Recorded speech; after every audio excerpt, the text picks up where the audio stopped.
Il existe une idée si dangereuse qu'elle hante encore aujourd'hui le christianisme. Une idée qu'un homme a formulée il y a 350 ans et qui pourrait bouleverser tout ce que vous croyez savoir sur Jésus. Mais avant de vous révéler cette idée, je dois vous poser une question que vous ne vous êtes probablement jamais posée. Si Jésus est véritablement venu nous montrer le chemin, pourquoi, 2000 ans plus tard, sommes-nous encore perdus s'il nous a apporté la vérité? Pourquoi existe-t-il 40 000 dénominations chrétiennes différentes dans le monde, toutes disant des choses différentes sur le même homme? S'il nous a libérés, pourquoi tant de chrétiens vivent-ils avec la peur, la culpabilité et l'angoisse spirituelle? Ces questions hantaient un jeune juif à Amsterdam, un jeune homme qui avait perdu la foi, mais pas sa soif de vérité. Baruch Spinoza n'était pas qu'un philosophe, c'était un homme qui a osé regarder à travers le verre obscur de la tradition. Et ce qu'il a vu de l'autre côté a failli lui coûter la vie. Car Spinoza a découvert quelque chose que personne ne voulait entendre. Quelque chose qui remettait en question non seulement le christianisme, mais toute forme organisée de religion, car Spinoza a fait quelque chose qu'aucun homme avant lui n'avait fait. Il a appliqué la logique pure à la figure la plus sacrée de l'humanité. Et il est arrivé à une conclusion qui, encore aujourd'hui, fait perdre le sommeil aux théologiens. Jésus n'était pas le Fils de Dieu. Du moins, pas de la manière dont vous l'avez toujours entendu. Mais voici ce qui va vous choquer encore plus. Cette conclusion ne venait pas de la haine. Elle ne venait pas du scepticisme. Elle venait de l'amour le plus profond qu'un homme puisse avoir pour la vérité. Spinoza aimait Jésus, mais il aimait la vérité encore plus. Et lorsque vous aimez la vérité plus que vos croyances, des choses extraordinaires se produisent. Des choses qui peuvent changer votre vie à jamais. Avez-vous déjà ressenti cette sensation? Ce moment où vous réalisez que quelque chose auquel vous avez toujours cru pourrait ne pas être vrai? Ce sentiment de malaise au creux de l'estomac, comme si la terre s'effondrait sous vos pieds? C'est exactement ce que Spinoza a ressenti.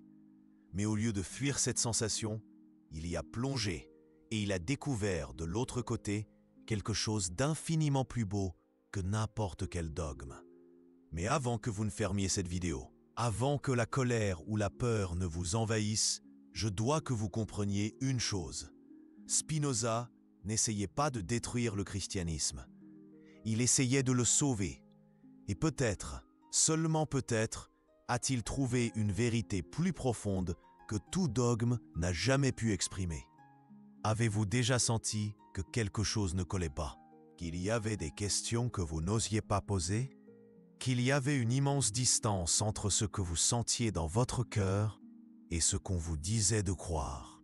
Si vous avez déjà ressenti cela, alors vous devez entendre cette histoire. Car ce que Spinoza a découvert ne détruit pas la foi. Il la transforme en quelque chose de plus puissant que vous n'ayez jamais imaginé possible. Amsterdam, 1656. L'odeur du poisson et des épices flotte sur les canaux. Les marchands crient dans 5 langues différentes. C'est une ville où les idées circulent aussi librement que l'argent. Mais aujourd'hui, un étrange silence règne dans la synagogue portugaise. Un jeune homme de 23 ans marche dans les rues pavées. Ses pas résonnent comme des funérailles. Son nom sera murmuré le long des canaux comme une malédiction pendant des générations. Baruch Spinoza vient d'être excommunié, banni, maudit à jamais. Les mots de la malédiction brûlaient encore dans ses oreilles. Qu'il soit maudit jour et nuit, dormant et éveillé, entrant et sortant. Imaginez porter cela sur vos épaules. Savoir que votre propre famille ne peut plus vous parler, que d'anciens amis traversent la rue pour éviter votre regard, que vous êtes devenu un fantôme vivant dans votre propre ville. Qu'avait-il fait d'aussi terrible? Il avait remis en question si Dieu écrivait réellement des livres. Il avait suggéré que peut-être Seulement peut-être, la Bible était un livre humain, écrit par des humains, avec toute la beauté et toutes les limitations que cela implique. Mais il y avait quelque chose de plus, quelque chose qu'il n'osait pas encore dire à haute voix, un soupçon qui grandissait dans son cœur comme une flamme dangereuse. Et si Jésus avait été aussi simplement humain? Mais ce n'était que le commencement. Dans les années qui suivirent, enfermé dans son petit atelier de polissage de lentilles à Rindsburg, Spinoza développa une obsession qui consommait ses jours et hantait ses nuits. Pouvez-vous imaginer l'ironie? Un homme qui polit des lentilles pour clarifier la vision, passant ses nuits à polir des idées pour clarifier la vérité. L'odeur du verre chauffé, le son rythmique de la roue à polir, les mains calleuses travaillant avec une précision millimétrique, et l'esprit travaillant avec la même précision sur des territoires infiniment plus dangereux. Chaque lentille qu'il créait révélait des détails invisibles du monde physique. Mais la lentille qu'il polissait dans son esprit, celle-ci révélerait quelque chose de beaucoup plus troublant. Une idée qui grandissait comme une graine dans l'obscurité. Et plus il pensait, plus elle devenait effrayante, plus séduisante, plus impossible à ignorer. Et si Jésus n'était pas différent de nous? Sentez le poids de cette question, comment elle résonne dans le silence, comment elle touche quelque chose de profond en vous. Ce n'est pas une question que vous posez légèrement. C'est une question qui peut détruire tout ce que vous avez construit sur elle, ou vous libérer d'une prison que vous ne saviez même pas habiter. Spinoza a regardé Jésus et a vu quelque chose que personne d'autre n'avait vu, ou peut-être que personne d'autre n'avait osé admettre. Il a vu un homme extraordinaire, oui, un homme qui avait compris quelque chose de fondamental sur l'existence, mais un homme. Et voici le point qui va révolutionner votre façon de voir la spiritualité pour toujours. Spinoza croyait que cela rendait Jésus encore plus extraordinaire. Pas moins. Mais pourquoi? Pourquoi voir Jésus comme un homme le rendrait-il plus impressionnant? Réfléchissez avec moi une seconde. Fermez les yeux si nécessaire. Imaginez deux scénarios. Premier scénario, Jésus est Dieu déguisé en homme. Il descend du ciel avec tous les pouvoirs cosmiques. Il guérit les gens parce qu'il a accès à des forces surnaturelles. Il ressuscite parce qu'il est littéralement indestructible.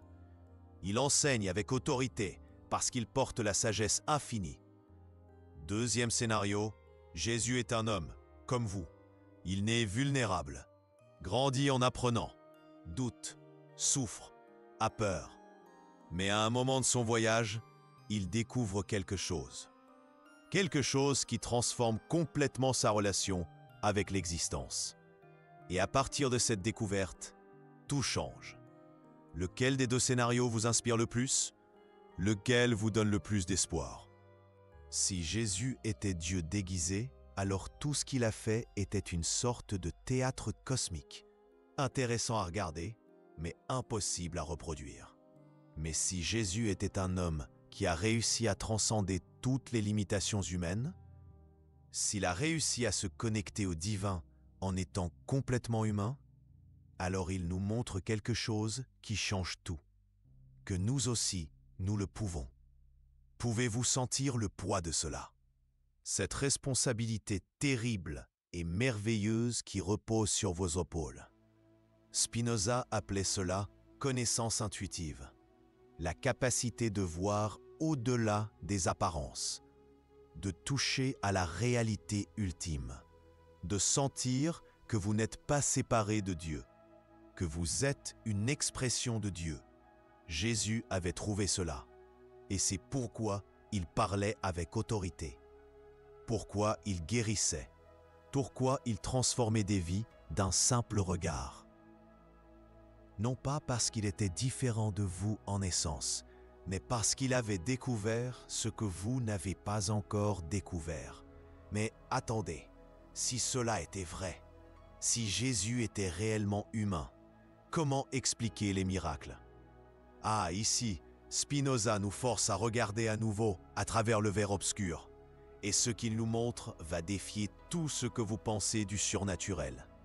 Et si les miracles n'étaient pas des suspensions des lois naturelles? Et s'ils étaient des manifestations de lois que nous ne comprenons pas encore complètement? Spinoza a vécu à une époque où des lois naturelles étaient découvertes chaque jour. Galilée avait montré que la Terre tournait autour du Soleil et non l'inverse. Newton expliquerait la gravité. Harvey découvrit la circulation sanguine. Le monde naturel révélait des secrets profonds. Bien, et Spinoza a pensé, pourquoi le monde spirituel serait-il différent? Pensez aux miracles d'aujourd'hui. Vous prenez un téléphone et vous parlez à quelqu'un à l'autre bout du monde. Pour un homme médiéval, ce serait de la pure magie. Mais pour vous, c'est simplement de la physique appliquée. Vous prenez un médicament et une infection mortelle disparaît. Pour vos ancêtres, ce serait une intervention divine. Pour vous, c'est simplement de la chimie moléculaire. Vous voyez des images en temps réel de tempêtes se formant à des milliers de kilomètres de distance. Pour toute génération précédente, ce serait une prophétie surnaturelle. Pour vous, c'est simplement de la météorologie. Maintenant, imaginez un homme qui comprend si profondément les lois qui gouvernent l'esprit humain qu'il peut guérir des traumatismes avec des mots, qui comprend si complètement les forces qui meuvent le cœur, qu'il peut transformer des ennemis en disciples d'un geste. Cela serait-il moins miraculeux ou serait-ce encore plus extraordinaire? Parce que n'importe qui peut enfreindre les règles s'il est Dieu. Seul un génie peut les utiliser de manière si parfaite que cela ressemble à de la magie. Et Jésus était ce génie. Mais voici où les choses deviennent vraiment dangereuses pour le christianisme traditionnel.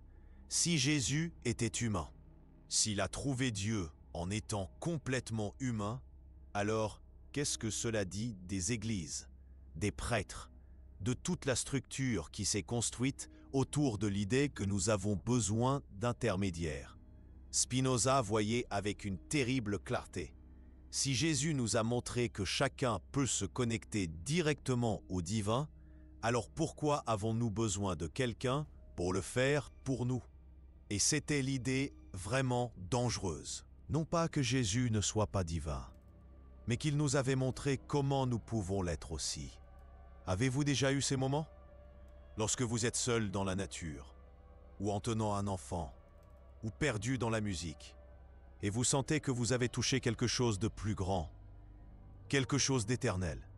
Spinoza dirait que ces moments sont plus sacrés que n'importe quel sacrement, parce qu'ils sont réels, ils sont vôtres, ils sont directs. Jésus avait vécu dans cette connexion en permanence, et il avait essayé de nous apprendre comment y arriver. Mais au lieu d'apprendre, nous l'avons placé sur un piédestal. Nous l'avons transformé en une figure si lointaine, si différent de nous, que ses paroles ont perdu leur pouvoir transformateur. « Je suis le chemin », a-t-il dit. Non pas « je suis le portail que vous ne pourrez jamais ouvrir », mais « je suis le chemin que vous pouvez suivre ». Spinoza comprenait cela, et c'est pourquoi il a été considéré comme si dangereux. Mais attendez, vous devez vous dire, si tout cela était vrai, où se situe la résurrection, le salut, tout le cœur de la foi chrétienne? Et là où Spinoza nous offre quelque chose d'encore plus profond que les dogmes traditionnels. Pour lui, la résurrection n'était pas un événement historique isolé. C'était une réalité éternelle disponible pour tous. La possibilité de mourir à l'ego limité et de renaître comme quelque chose d'infiniment plus grand. Jésus l'avait fait littéralement. Il était mort complètement à tout ce qui était petit et personnel, et il était ressuscité comme une pure expression de l'amour divin. Mais la même possibilité existe en vous. Le salut n'était pas quelque chose que Jésus faisait pour vous. C'était quelque chose qu'il vous montrait comment faire. Et cela était simultanément plus effrayant et plus libérateur que n'importe quelle doctrine. Plus effrayant parce que cela vous met une responsabilité totale. Il n'y a personne pour faire le travail à votre place. Il n'y a pas de rituel magique qui vous garantisse le ciel. Il n'y a que le choix, à chaque instant, de mourir un peu plus à l'ego et de naître un peu plus à l'amour, mais aussi plus libérateur, parce que cela signifie que rien ne peut vous séparer du divin. Aucun péché n'est trop grand, aucune faute n'est permanente. À tout moment, vous pouvez choisir de renaître. Et Jésus, Jésus devient non pas un sauveur lointain, mais un frère aîné qui est arrivé le premier au sommet de la montagne, et qui est là, tendant la main, criant « Vous pouvez aussi le faire, le chemin est là ». Spinoza était excommunié pour ses idées. Il est mort pauvre et seul. Ses livres ont été brûlés sur les places publiques. Mais l'idée a survécu, et elle a grandi, comme une graine plantée en terre fertile. Aujourd'hui, certains des plus grands théologiens chrétiens intègrent secrètement des concepts spinozistes dans leurs réflexions.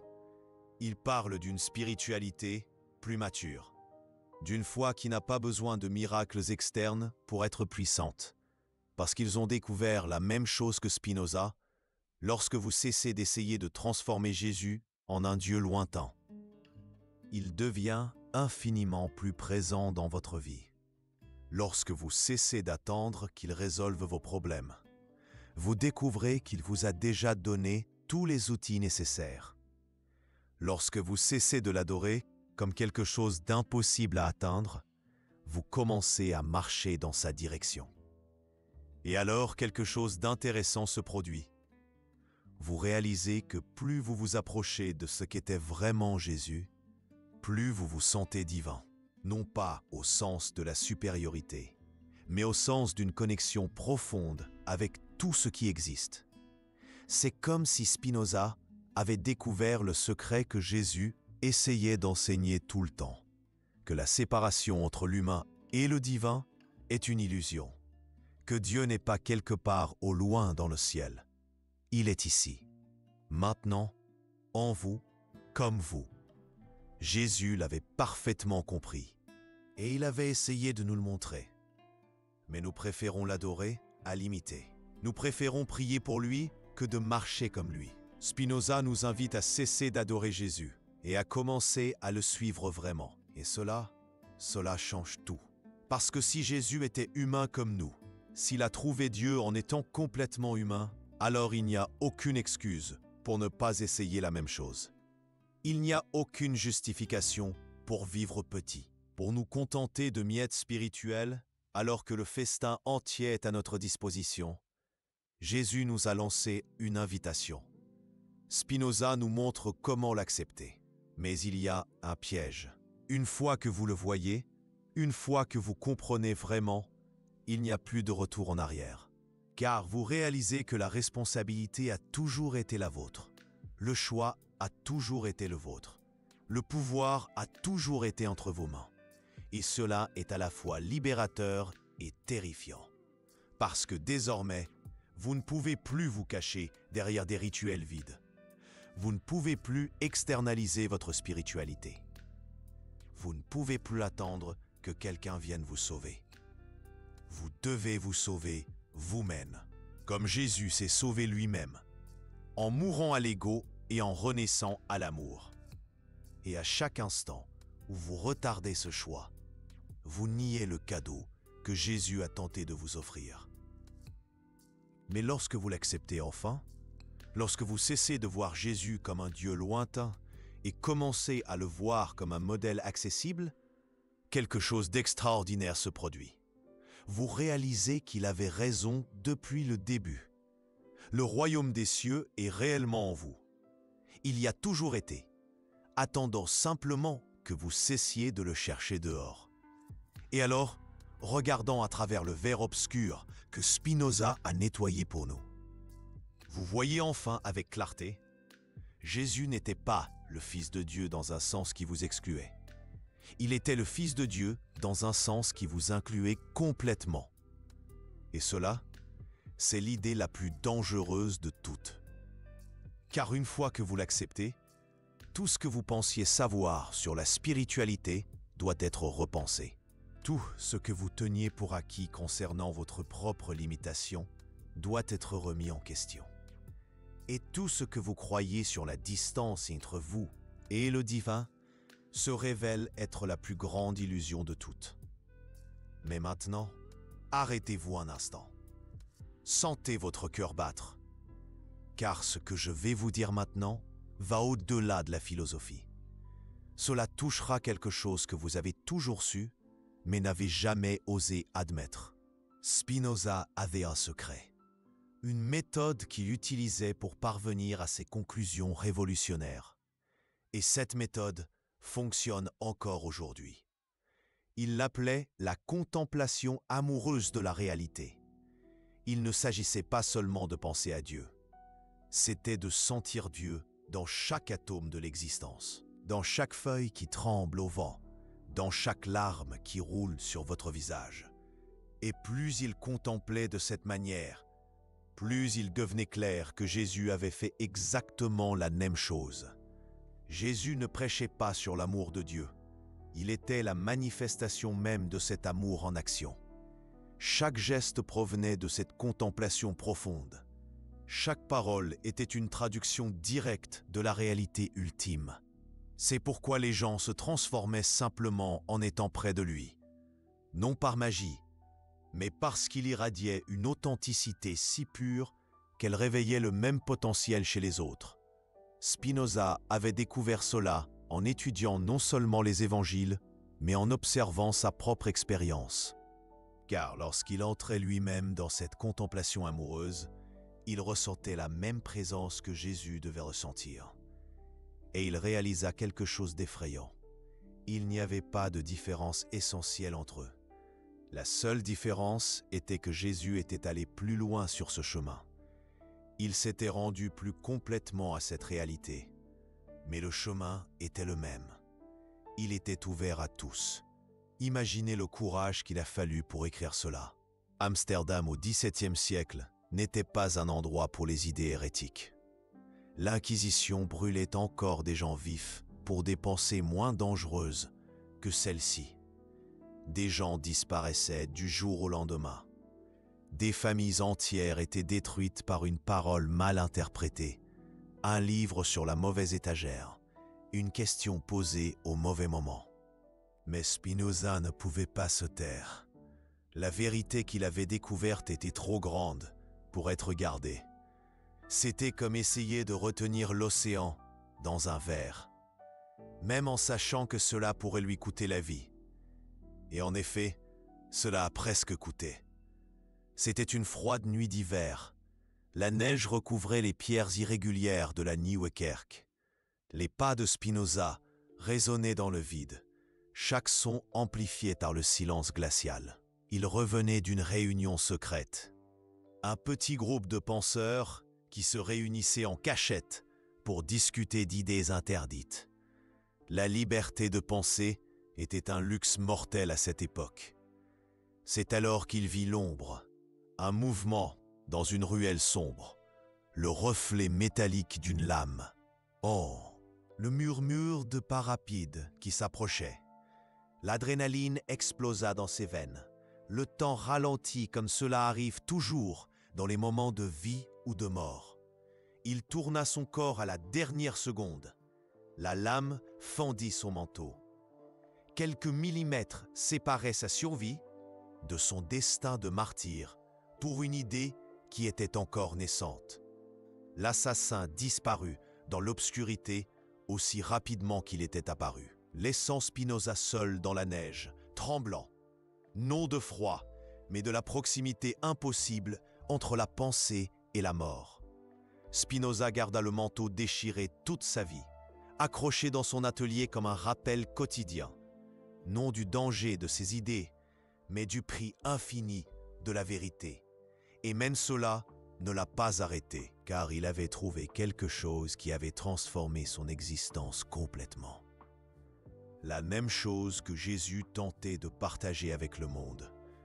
La découverte que lorsque vous cessez de vous voir comme séparés de Dieu, lorsque vous comprenez vraiment que vous êtes une expression unique et précieuse de la réalité infinie, la peur disparaît.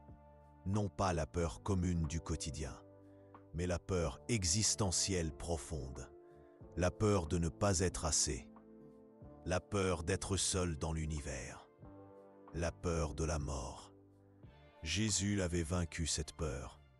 C'est pourquoi il pouvait parler de résurrection, non comme un événement futur, mais comme une réalité présente. Celui qui vit connecté à l'éternel est déjà mort au temporel.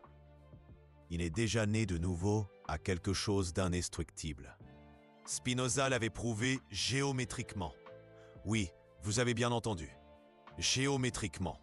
Comme si l'éternité de l'âme était un théorème mathématique que vous pouviez démontrer sur un tableau. Il prit la logique la plus pure qui existait, la géométrie euclidienne, et l'appliquait au problème le plus profond de l'existence humaine. Qui sommes-nous vraiment? Imaginez l'audace. Utilisez les mêmes outils qui prouvent que la somme des angles d'un triangle est de 180 degrés pour prouver que vous êtes éternel. Mais cela a fonctionné. Et le résultat était d'une simplicité dévastatrice. Si Dieu est infini et que vous existez, alors vous êtes une partie nécessaire de l'infini. Non optionnelle, non accidentelle, non une erreur cosmique qui peut être effacée sans conséquence. Nécessaire, indispensable, éternel. C'est comme imaginer l'océan essayant d'exister sans une de ses gouttes. Impossible. Chaque goutte est l'océan entier exprimé en miniature. Enlevez une seule goutte et ce n'est plus le même océan. Vous êtes cette goutte, et l'océan est Dieu. Ou plutôt, vous êtes l'océan rêvant qu'il est une goutte séparée. La mort peut détruire votre corps, elle peut faire taire vos pensées. Elle peut interrompre vos souvenirs, mais elle ne peut pas toucher ce que vous êtes vraiment au niveau le plus fondamental. Car celui que vous êtes réellement est indestructible. Il est la réalité même s'exprimant à travers cette forme temporaire que vous appelez votre vie. Jésus le savait. C'est pourquoi il n'avait pas peur de la croix. C'est pourquoi il pouvait dire « Père, pardonne-leur, car ils le savent ce qu'ils font. » Tandis qu'il était torturé, il savait que ce qui comptait vraiment en lui ne pouvait mourir, ne pourrait jamais mourir. C'était éternel comme Dieu lui-même. Mais voici le point qui va changer votre vie. Si Jésus le savait, c'est parce que c'était possible pour un être humain de le savoir. Et si c'était possible pour lui, c'est possible pour vous. Et cette connaissance le libérait pour vivre avec une intensité qui impressionnait tous. Pour aimer sans réserve, pour donner sans compter, pour servir sans attendre de retour. Parce que lorsque vous savez que vous êtes éternel, vous pouvez vous permettre d'être complètement vulnérable dans le temps. Spinoza était arrivé à la même conclusion. Et c'est pourquoi il pouvait faire face à la haine, à la persécution, à la solitude. Parce qu'il avait trouvé quelque chose qu'aucune circonstance extérieure ne pouvait lui enlever. La même chose que Jésus essayait d'enseigner lorsqu'il disait « Cherchez premièrement le royaume des cieux, et toutes les autres choses vous seront données en abondance. » Le royaume des cieux, pas un lieu dans le futur, mais un état de conscience dans le présent. La conscience que vous appartenez à l'infini. Et une fois que vous trouvez cela, tout change. Vos problèmes continuent d'exister, mais vous ne vous identifiez plus à eux. Vos émotions continuent de surgir, mais vous n'êtes plus leur esclave. Votre personnalité continue de fonctionner, mais vous savez que vous êtes bien plus grand qu'elle. Vous vivez dans le monde, mais vous n'êtes pas du monde. Exactement comme Jésus l'enseignait. Et voici le point que la plupart des églises ne comprennent pas. Jésus ne voulait pas de disciples qu'il adorait. Il voulait des frères et sœurs qui atteignent le même niveau que lui. « Vous ferez des œuvres plus grandes que celles-ci », a-t-il dit. « Pas vous m'adorerez pour toujours, mais vous me surpasserez. » Un véritable maître ne veut pas de disciples éternels. Il veut former d'autres maîtres. Spinoza a compris cela. Et c'est pourquoi il n'a pas créé une religion autour de ses idées. Il les a simplement offertes, comme des outils pour ceux qui voudraient les utiliser. Parce que la liberté ne peut pas être imposée. Elle ne peut qu'être découverte. Et Jésus offrait la même liberté. La liberté de savoir qui vous êtes réellement. La liberté de vivre connecté à l'infini. La liberté d'aimer sans peur. Mais cette liberté a un prix. Vous devez renoncer à toutes les petites identités que vous utilisez pour vous définir. Toutes les histoires limitées que vous vous racontez sur vous-même. Toutes les défenses que vous avez construites contre la vie. Il faut mourir pour naître, comme Jésus l'a enseigné, comme Spinoza l'a expliqué. Et cela terrorise la plupart des gens, parce que nous préférons nos petites prisons connues à la liberté infinie inconnue. Nous préférons adorer Jésus à devenir comme lui. Nous préférons philosopher sur Spinoza à appliquer ses découvertes. Mais certains, quelques-uns, trouvent le courage de faire le saut et découvrent que de l'autre côté, il n'y a pas de vide. Il y a la plénitude. Il n'y a pas de solitude. Il y a la connexion avec tout ce qui existe. Il n'y a pas de mort. Il y a la vie abondante. Thomas Merton, le mystique chrétien, a rencontré Spinoza tard dans sa vie. Et il a écrit dans son journal « J'ai enfin compris ce que Jésus essayait de nous dire. Spinoza m'a montré le chemin du retour à la maison. » Meister Eckhart, des siècles avant Spinoza, était arrivé aux mêmes conclusions. L'œil avec lequel je vois Dieu est le même œil avec lequel Dieu me voit. Jésus était quelqu'un qui avait parfaitement compris cela. Pierre Teilhard de Chardin, le prêtre jésuite, a déclaré « Nous ne sommes pas des êtres humains ayant une expérience spirituelle. Nous sommes des êtres spirituels ayant une expérience humaine. » Du Spinoza appliqué au christianisme pur. La vérité est que les idées les plus profondes de Spinoza étaient déjà murmurées par des mystiques chrétiens depuis des siècles. Jésus avait planté des graines que quelques-uns ont su cultiver. Mais l'institution a préféré maintenir les gens dépendants.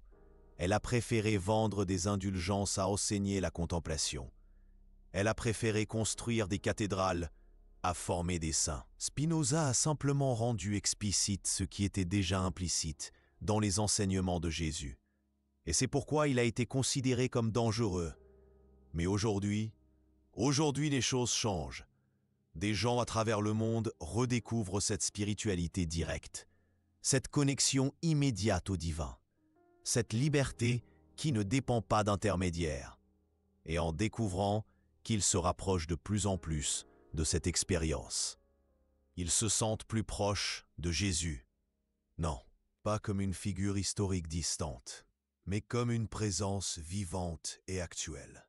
Parce que Jésus reste ce qu'il a toujours été, l'exemple maximal d'un être humain pleinement réalisé. Quelqu'un qui a découvert sa vraie nature et a vécu à partir de celle-ci. Et cette nature n'était pas un privilège pour lui. C'était le potentiel commun à nous tous. Spinoza nous l'a simplement rappelé. Et il nous a donné une carte pour y arriver. Une carte qui commence par une question simple.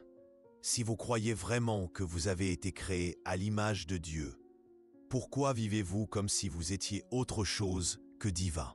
Si vous croyez vraiment que Jésus est venu montrer le chemin, pourquoi ne marchez-vous pas?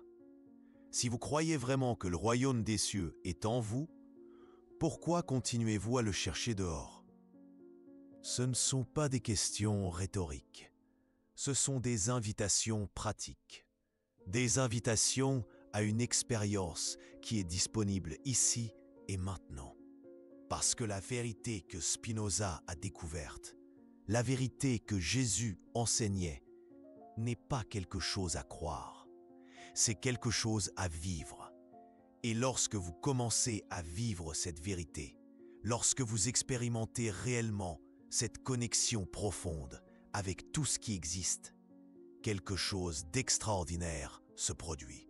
Vous cessez d'avoir besoin que Jésus soit Dieu dans un sens qui vous exclut, parce que vous découvrez qu'il est divin dans un sens qui vous inclut complètement.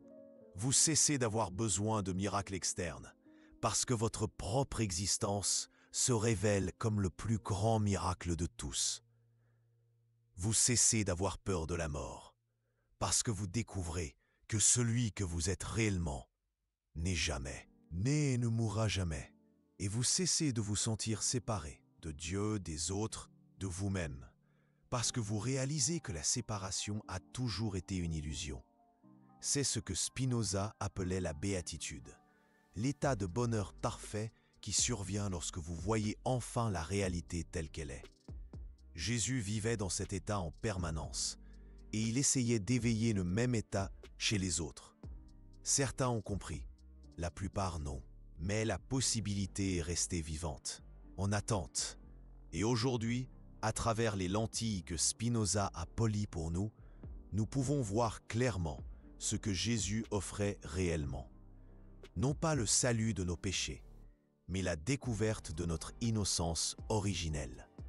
Non pas la promesse de la vie éternelle, mais la reconnaissance que nous sommes déjà éternels.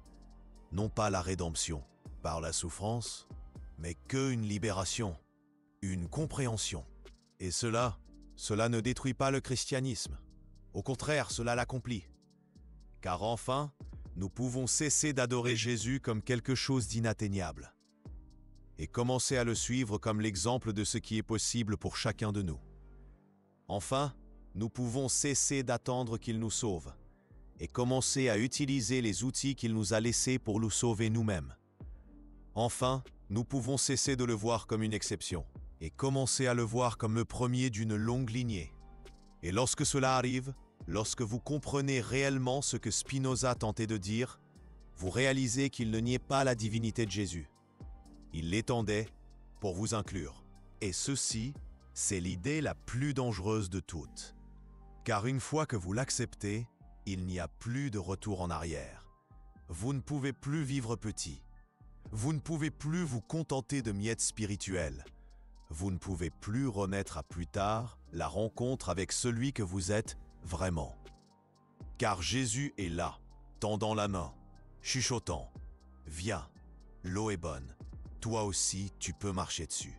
Et Spinoza est à ses côtés, souriant, montrant le chemin qu'il a cartographié géométriquement.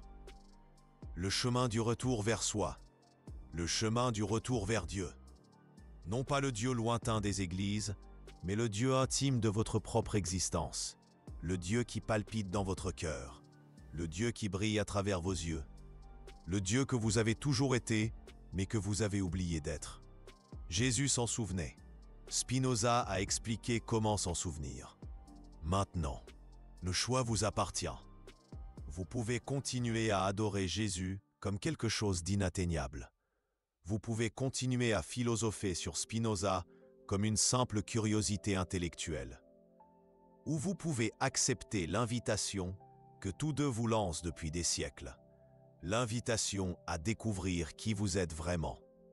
L'invitation à vivre à partir de cette découverte, l'invitation à devenir vous-même, complètement.